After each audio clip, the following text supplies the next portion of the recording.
Hello friends, welcome to विज्ञान तक।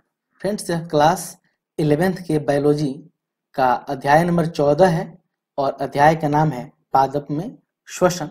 और मैं इस चैप्टर का ये दूसरा वीडियो आपके साथ डिस्कस करने जा रहा हूँ। पहले वीडियो में मैंने आपके इस चैप्टर का परिचय, क्या क्या हम लोग पढ़ने वाले हैं उसके बारे में, और सांस की आवश्यकता क्यों होती है, भोजन क्या कार्य करता है, बहुत सारी चीज़ों के बारे में चर्चा किया था।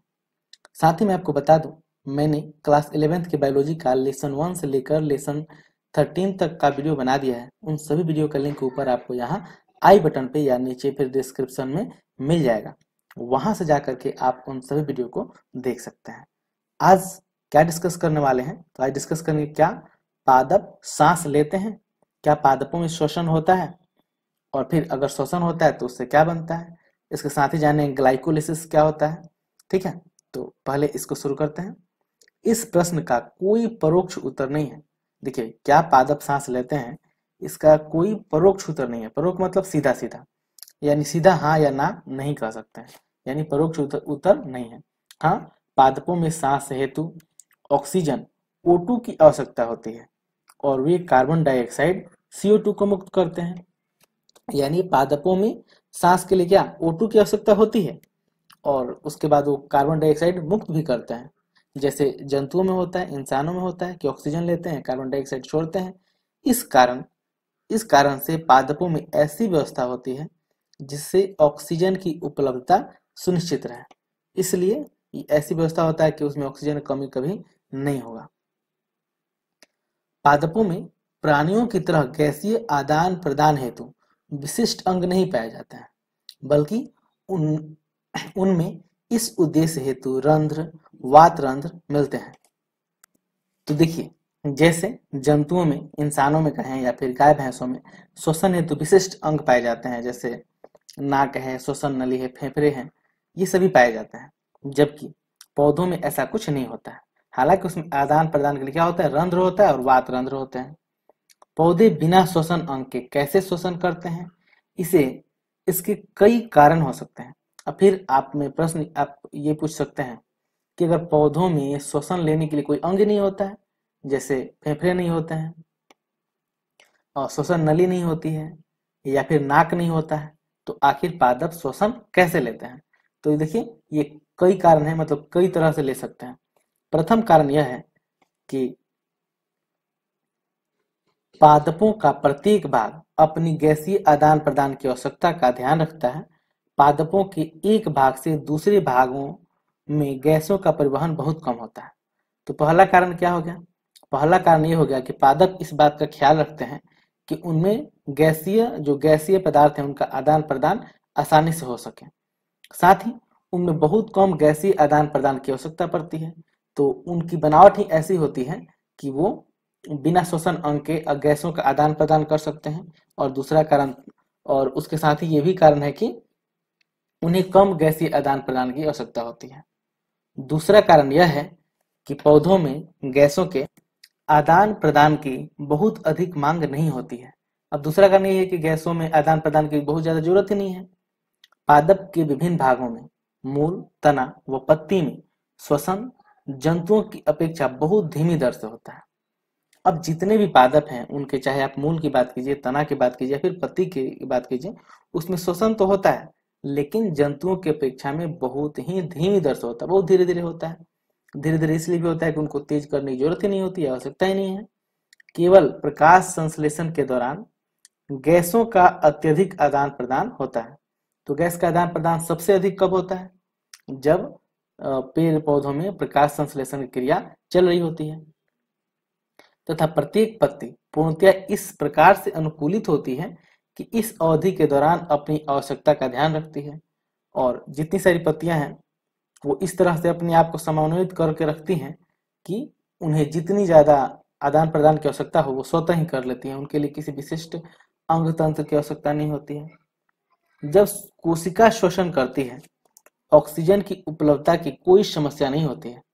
ठीक है, उसी तरह जब पत्तियों की जो कोशिकाएं होती है उनमें श्वसन होता है तो ऑक्सीजन की कमी नहीं होती उसमें, क्योंकि उसमें रंध्र पाए जाते हैं और वो रंध्र सभी वायुमंडल के संपर्क में रहते हैं। क्योंकि कोशिका में प्रकाश संश्लेषण के दौरान ऑक्सीजन निकलती है।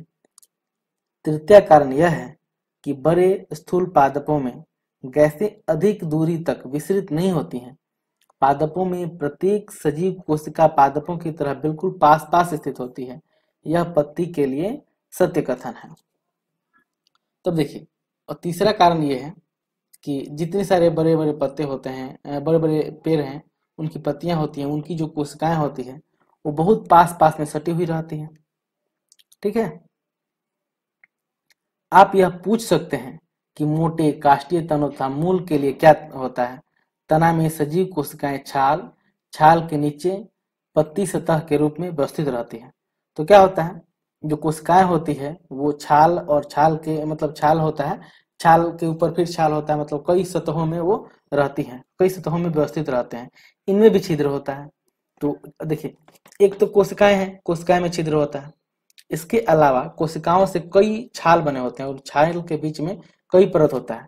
उन परतों के बीच में छिद्र रहता है और उन छिद्रों को क्या कहते हैं, वात रंध्र कहते हैं। तो वात रंध्र के सहायता से जो मोटे और बड़े पौधे होते हैं वो श्वसन कर लेते हैं। भीतर की कोशिकाएं मृत होती हैं तथा यांत्रिक सहायता प्रदान करती हैं। अब जो मृत कोशिकाएं होती हैं वो भीतर रहती हैं और क्या करती हैं, यांत्रिक सहायता यानी मजबूती प्रदान करती हैं। अतः पादपों की अधिकांश कोशिकाओं की सतह हवा के संपर्क में होती है। अब पादप है, उसकी जो अधिकांश कोशिकाएं हैं वो हवा के संपर्क में है, और हवा के संपर्क में है तो सीधे सीधे वो वहां से गैसों का आदान प्रदान कर लेती है। यह पेरेन्काइमा कोशिकाओं के द्वारा इस कार्य को आगे बढ़ाते हैं, जो कि वायु रिक्तिकाओं के आपस में जुड़ने से जालरूपी रचना के कारण संभव हो पाता है। और उसमें पेरेन्काइमा जो कोशिकाएं होती हैं उसके सहायता से ये अपने रिक्तिकाओं को यूज में लाते हैं और उससे वायु का आदान प्रदान हो जाता है। ग्लूकोज के नियंत्रित संपूर्ण ऑक्सीकरण दहन से अंतिम उत्पाद के रूप में कार्बन डाइऑक्साइड तथा जल के साथ ऊर्जा निकलती है। अब देखिए, जब ग्लूकोज का ऑक्सीकरण होता है तो उससे क्या होता है, बाद में हमें क्या क्या मिलती है, तो CO2 मिलता है, जल मिलता है और साथ में ऊर्जा भी मिलती है, जिसका सर्वाधिक भाग ऊष्मा के रूप में निकलता है। अब जो ऊर्जा होती है वो ऊर्जा का अधिकांश रूप किस रूप में निकलता है, तो ऊष्मा के रूप में निकलता है। यदि यह ऊर्जा कोशिका के लिए आवश्यक है तो इसका उपयोग कोशिका के दूसरे अणुओं के संश्लेषण में होना चाहिए। अब प्रश्न यह है, यदि यह जो ऊर्जा है या अगर कोशिका के लिए आवश्यक है, मतलब जो ऊर्जा निकल रही है वो कोशिका के लिए आवश्यक है, तो इसका उपयोग कहाँ होना चाहिए, दूसरे अणुओं के प्रकाश संश्लेषण में होना चाहिए या दूसरे अणुओं के संश्लेषण में होना चाहिए। जैसे यहाँ पे देखिए ग्लूकोज है, यह ग्लूकोज है, इसमें ये 6O2 यानी ऑक्सीजन के 6 अणु की उपस्थिति में इसका क्या होता है, ये टूटता है। तो टूटता है तो 6CO2 6H2O प्लस ऊर्जा बनाता है।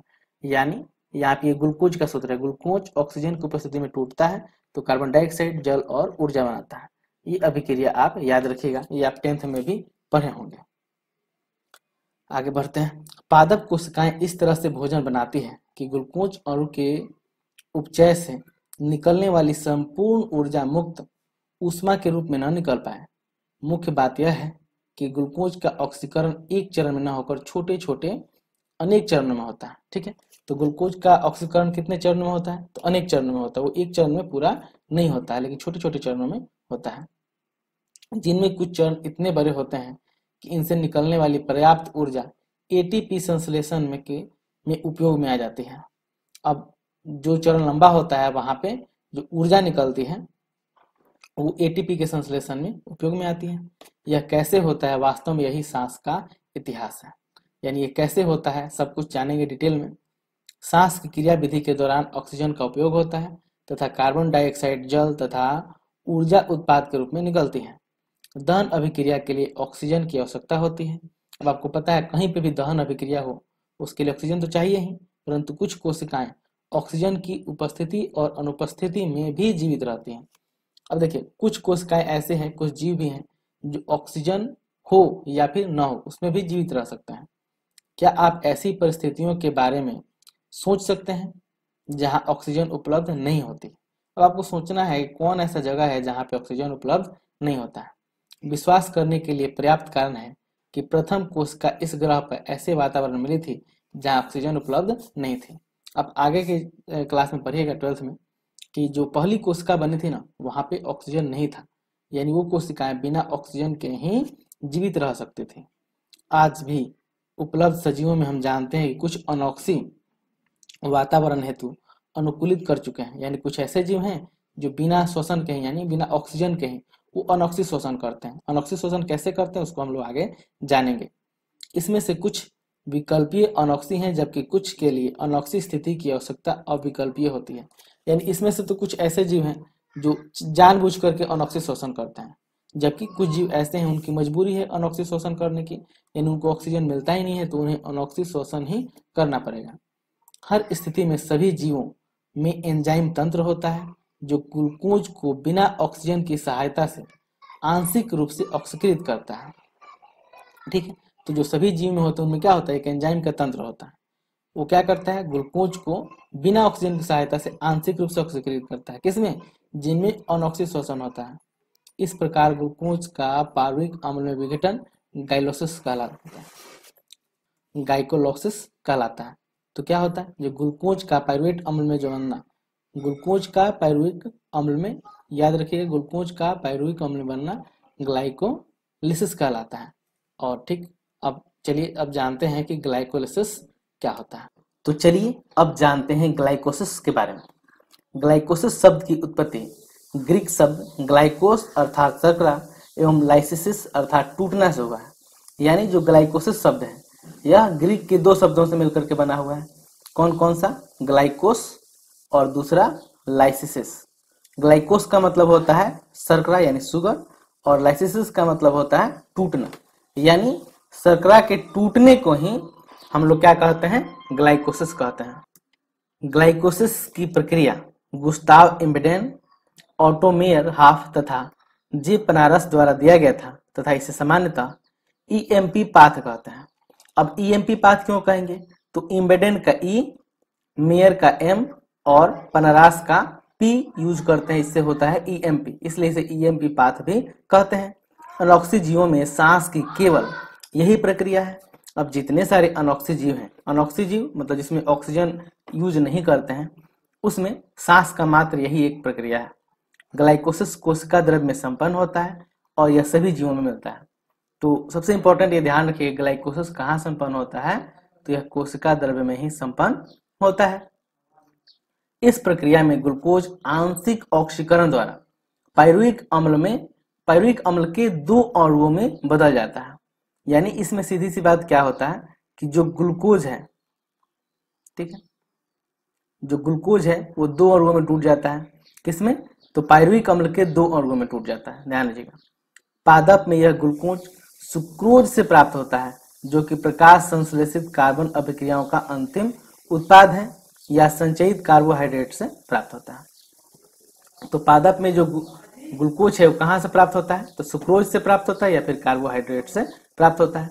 और ये जो कार्बोहाइड्रेट है या सुक्रोज है वो कहाँ से प्राप्त होते हैं, तो वे जो प्रकाश संश्लेषण क्रिया होता है उसके अंतिम उत्पाद है, उसी से वो बनते हैं। सुक्रोज इन्वर्टेज नामक एंजाइम की सहायता से ग्लूकोज तथा फ्रुक्टोज में परिवर्तित हो जाता है। ये दोनों मोनोसेक्राइड सरलता से ग्लाइकोलाइटिक चक्र में प्रवेश कर जाते हैं। ठीक है, तो क्या होता है, ग्लाइकोलाइटिक चक्र में प्रवेश कर जाते हैं। चलिए उसके बाद देखते हैं, यहाँ से आपका इंपॉर्टेंट स्टेप बाय स्टेप वो सब याद रखिएगा। देखिए, ग्लूकोज एवं फ्रुक्टोज हेक्सोकाइनेज एंजाइम द्वारा फास्फोकृत होकर ग्लूकोज 6 फॉस्फेट बनाते हैं। ठीक है, ये फर्स्ट याद रखिएगा कि क्या होता है इसमें, तो ग्लूकोज एवं फ्रुक्टोज हेक्सोकाइनेज एंजाइम द्वारा फास्फोकृत होकर के ग्लूकोज 6 फॉस्फेट बनाते हैं। अब देखिए यहाँ पे क्या है, ये देखिए ग्लूकोज है, और ग्लूकोज में कितने अणु होते हैं कार्बन के, तो 6 होते हैं। यह क्या होता है, हेक्सोकाइनेज एंजाइम की उपस्थिति में ये बना लेता है ग्लूकोज 6 फॉस्फेट। ठीक है, ग्लूकोज 6 फॉस्फेट, इसको बनाने के लिए इसमें एटीपी की जरूरत होती है। अब एटीपी का मतलब क्या है, एडिनोसिन ट्राइफॉस्फेट। ठीक है, और एटीपी का यूज होता है जिसमें से एक फॉस्फेट का अणु यूज हो जाता है तो बन जाता है एडीपी, यानी एडिनोसिन डाइफॉस्फेट। देखिए, ट्राइफॉस्फेट का मतलब क्या है, इसमें फॉस्फेट के 3 अणु थे जिसमें से एक फॉस्फेट वाला आता है, वो यहाँ पे ग्लूकोज के साथ जुड़ जाता है। ठीक है। अब देखिए दूसरा स्टेप, टोटल ये ग्लाइकोसिस की जो प्रक्रिया है वो 10 चरणों में पूरी होती है। तो पहला चरण ये था। दूसरा चरण देखिए, ग्लूकोज का फास्फोकृत रूप समावयवकरण द्वारा फ्रुक्टोज 6 फॉस्फेट में परिवर्तित हो जाता है।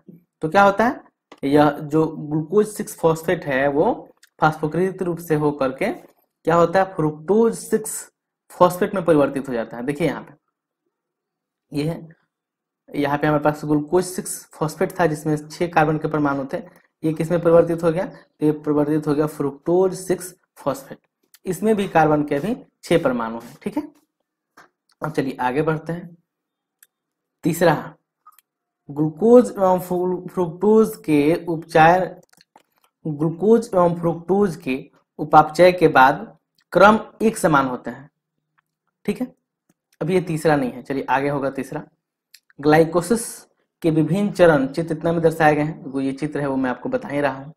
ग्लाइकोलिसिस के 10, ये ग्लाइकोलिसिस होना चाहिए, ग्लाइकोलिसिस के 10 श्रृंखलाबद्ध अभिक्रियाओं में विभिन्न एंजाइम द्वारा ग्लूकोज से पाइरुवेट अम्ल का निर्माण होता है। क्या होता है, तो ग्लाइकोलिसिस में 10 चरण होता है, मैंने आपको बताया है, जिसमें से क्या होता है, कई सारे एंजाइम का यूज होता है जिससे लास्ट में ग्लूकोज से हमें पाइरुवेट मिलता है। ध्यान दीजिएगा, ग्लाइकोलिसिस में क्या होता है, ग्लूकोज से हमें पाइरुवेट मिलता है 10 चरणों के बाद। ग्लाइकोलिसिस के विभिन्न चरणों के अध्ययन के दौरान उन चरणों पर ध्यान दें जिसमें एटीपी का उपयोग अथवा संश्लेषण में होता है। ठीक है, तो उस पर ध्यान देंगे जरूर। एटीपी का उपयोग 2 चरणों में होता है।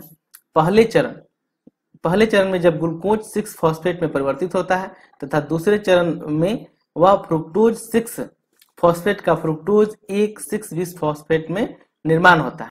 देखिए अब इस आपको आप फिगर के माध्यम से समझिए, क्या कह रहा है कि एटीपी का उपयोग 2 चरणों में होता है, यानी 2 बार होता है।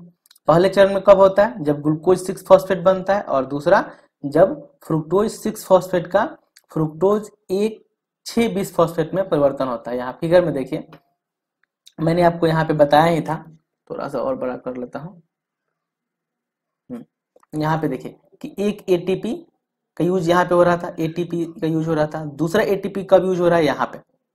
ठीक है, यहाँ पे देखिए एटीपी यूज हो रहा है, इसमें से एक फॉस्फेट आ जाएगा और यहाँ से फिर एडीपी बचेगा, यानी 2 बार एटीपी का यहाँ पे यूज हो रहा है। फ्रुक्टोज 1,6,20 फॉस्फेट टूटकर डाइहाइड्रोक्सी एसीटोन फॉस्फेट तथा 3-फॉस्फोग्लिसरॉल्डिहाइड यानी पीजीएचएल बनाता है। देखिए फॉस्फोग्लिसरॉल्डिहाइड को पीजीएचएल कहते हैं शॉर्ट में।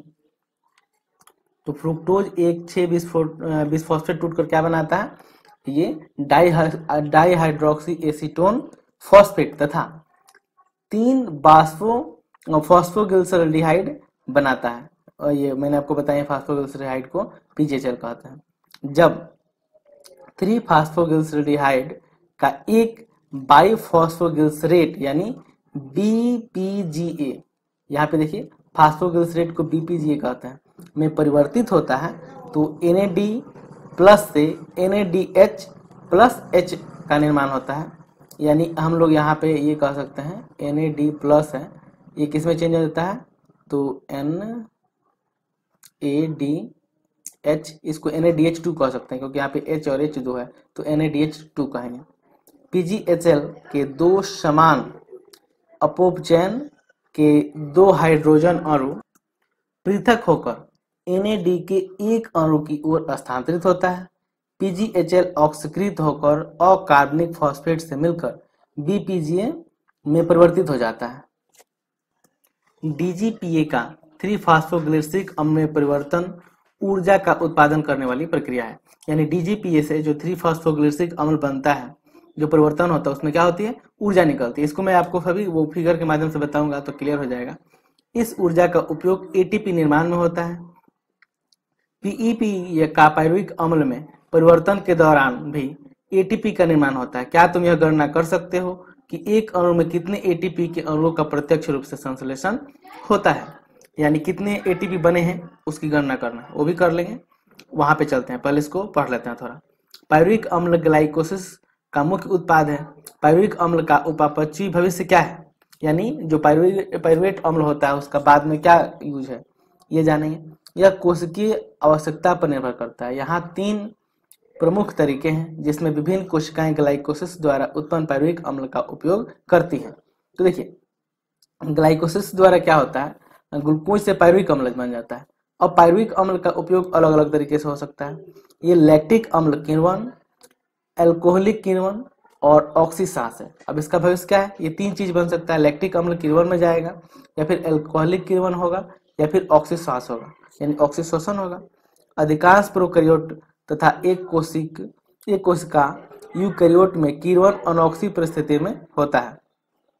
यानी जो अधिकांश एक कोशिक जीव हैं या फिर प्रोकैरियोटिक जीव हैं, उनमें क्या होता है कि अनॉक्सी शोषण होता है, यानी उनका क्या होता है, यूकैरियोटिक में किण्वन जो होता है वो अनॉक्सी होता है।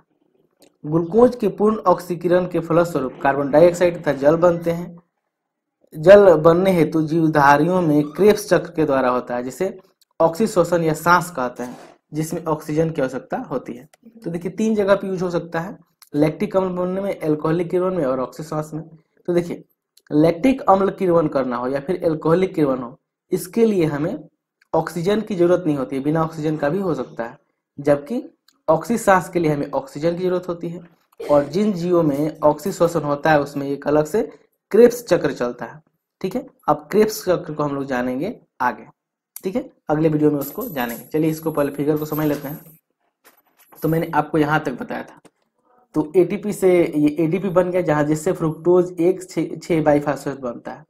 इससे फिर क्या होता है, इससे बनता है टाइओज फॉस्फेट और ग्लिसरडिहाइड 3 फॉस्फेट।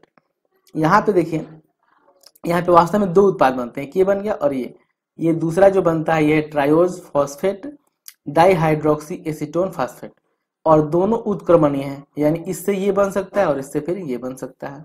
यहाँ पे क्या होता है, NAD यूज होता है और जिसमें से एक हाइड्रोजन जुड़ जाता है, हाइड्रोजन के 2 अणु, तो यही NADH प्लस H बना लेते हैं, जिसे हम लोग NADH2 कहते हैं। ठीक है, इससे फिर क्या बनता है, इससे बनता है ट्राइओज फॉस्फेट 1,3 बाइफॉस्फेट फास्फोग्लिसरिक। ठीक है, इसके बाद यहाँ पे ADP यूज होता है। देखिए ADP, और ADP से हमें क्या बन जाता है, ATP बन जाता है। पहले देखिए यहाँ पे ATP से ADP बन रहा था, लेकिन इस बार क्या होता है, ADP से ATP बन जाता है, यानी एडिनोसिन ट्राइफॉस्फेट बन जाता है। जिससे फिर हमें जो नया उत्पाद प्राप्त होता है वो होता है, 2 अणु होते हैं, ट्राइओज फॉस्फेट और फास्फोग्लिसरिक अम्ल। ये 3 कार्बन अणु वाला ये अणु है, मतलब जिसमें 3 कार्बन के परमाणु होते हैं। इनसे फिर हमें बनता है फास्फोग्लिसरिक अम्ल, जहां से यहाँ पे जल निकल जाता है। जल निकलने के बाद बनता है फास्फोइनोल पाइरुवेट। ठीक है, और यहाँ पे फिर से एक बार ADP यूज होता है, जिससे हमें ATP मिलता है, ATP, और लास्ट में बन जाता है पाइरुविक अम्ल। और पाइरुविक अम्ल के 2 अणु होते हैं। यहाँ पे जितना 2 में क्रॉस है, इसका मतलब कि 2 अणु बने हैं। यानी लास्ट में हमें क्या होता है, इसमें ये याद रखिएगा कि लास्ट में क्या होता है, ग्लूकोज से हमें क्या मिलता है, पाइरुविक अम्ल बनता है। ग्लूकोज से पाइरुविक अम्ल बनता है, कितना, 2 अणु पाइरुविक अम्ल के। ये आपको पूरा चरण याद रखने की जरूरत नहीं है 11th-12th के लिए, तब याद रखिएगा बस ये। फिर भी आप इसको देख सकते हैं और याद हो जाए तो बहुत अच्छी बात है। ठीक है, इस वीडियो में इतना ही। यह वीडियो आपको कैसा लगा है कमेंट करके जरूर बताइएगा। अच्छा लगा है तो लाइक कीजिएगा। कोई शिकायत या सुझाव हो उसे भी कमेंट बॉक्स में लिख सकते हैं। यह वीडियो देखने के लिए आपका बहुत बहुत धन्यवाद। बाय।